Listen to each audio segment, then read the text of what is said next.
ચાલો મિત્રો, જય દ્વારકાધીશ. કેમ છો બધા? મજામાં ને? જો આજે આપણે ખમણની ઢેફલી બનાવવાની છે અને ઢેફલી બનાવીએ કઈ રીતે બને છે તો વિડીયોમાં બન્યા રહેજો અને વિડીયો જોતા રહેજો. જો આપણે ખમણની ઢેફલી બનાવવાની એ મસ્ત એક મીઠાઈશ આમ થાય કે મીઠું ખાવાનું મન થતું હોય ત્યારે આ બનાવવાનું. જો આ રીતે હે ને લોટને લોટનું આપણે ખમણને શેકી લેવાનું છે. આ રીતના ખમણને શેકી વ્યવસ્થિત રીતે આમ બ્રાઉન કલર થઈ જાય ને ત્યાં સુધી એને શેકવાનું. જો આવી રીતના શેકાઈ જાય ને કે આપણે બ્રાઉન કલર મીંડો થવાનો ત્યારે પછી ગેસની ફ્લેમ હાવ ધીમી કરી નાખવાની. આવી રીતના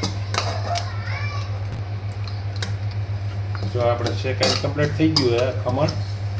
હવે એને આપણે એક થાળીમાં કાઢી લઈએ.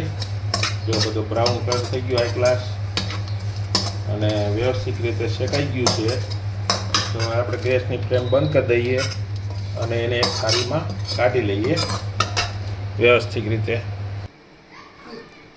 જો હવે આપણે આ ખાંડ નાખી દીધી છે.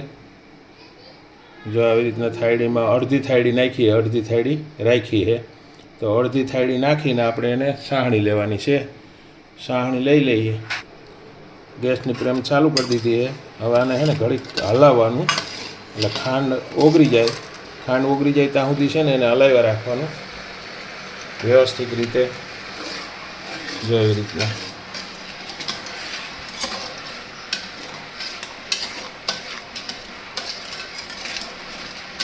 મેડમ જો અમારા સાહણી બનાવે છે મોહનથાળની ને બધી આમ લાડવાની એને જેમ સારું લાગે ને એવી રીતના સાહણી બનાવે. જો હવે આપણે આ સાહણી છે ને કમ્પ્લીટ થઈ ગઈ. જો આવી રીતના ધાર કરીએ ને એટલે લાર પડવી જોઈએ. લાર પડે ને એટલે બે તાર થાય ને એટલે સમજી લેવાનું સાહણી આવી ગઈ. તો હવે એને આપણે છે ને બંધ કરી દઈએ.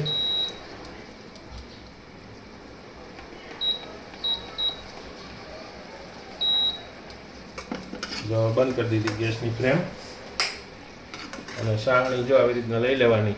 જો બે તાર થાય ને એવી. જો અને પછી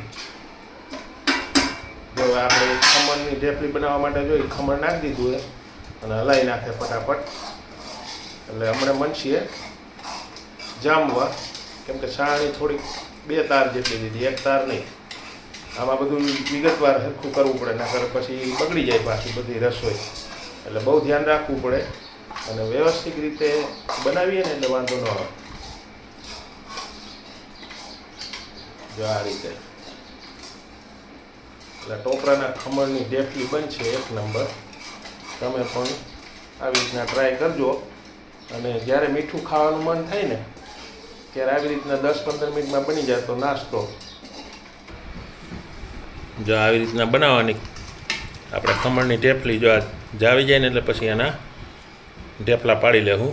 અત્યારે હજી જામ્યું નથી, નાખ્યું છે પણ આવી રીતના તાત્કાલિક 10 થી 15 મિનિટમાં તૈયાર થઈ જાય નાસ્તો અને ખાવાની પણ એકદમ મજા આવે. એટલે તમે પણ ટ્રાય કરજો આ રીતના બનાવવાની. તો આ ત્યાં આપણે ટોપરાના ખમણનું મિષ્ટાન અને આ રીતે બનાવજો એટલે વ્યવસ્થિત રીતે બને છે અને ખાવાની પણ બહુ મજા આવે છે. તો અમારો રેસીપી કેવી લાગી અને અમારો વિડીયો કેવો લાગ્યો તો લાઈક, શેર અને ચેનલમાં નવા હોય તો સબસ્ક્રાઈબ કરજો અને કોમેન્ટ તો કરતા જ જાજો.